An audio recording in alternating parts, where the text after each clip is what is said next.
Alright, so good morning. What I use is Drilltek on the shoes. It's forge weldable, makes it nice and easy. So easy so you can use the propane instead of having to use torches. I usually use a pair of bolt cutters, but of course today I just looked through my truck and I apparently left them somewhere. So I'm going to be breaking it off on the anvil. That's the easiest way to do it if you don't have a pair of bolt cutters to cut it, because what it does is it breaks the brass that's inside of it, and that's what actually welds it to the shoe. So you have flux to be able to weld to the shoe. You clean the shoe up, grind it. I'll show you all the steps. I usually end up breaking it off into 1/2 inch to 3/8 lengths, and then tapping it down just a little bit after it's warm, so that it has a nice smooth, and all of them are all even to each other on the shoe. So what I do is lay it over the corner of the anvil, take a hammer and make it so that it indents, and then it eventually snaps off into a piece. You do that until you have as many pieces as you need.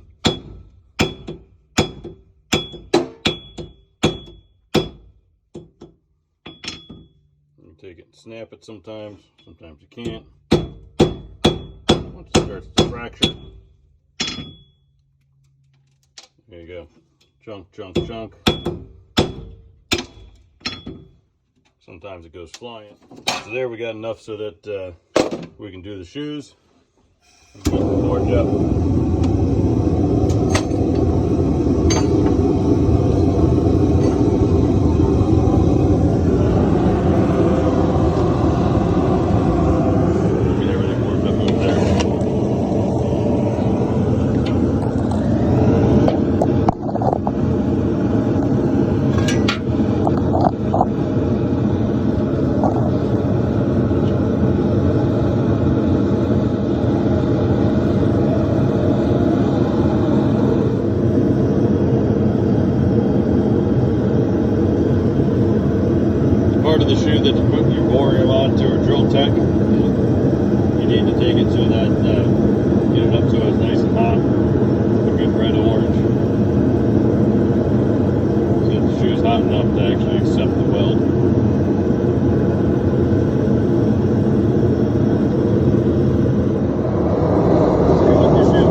Alright, so there you go.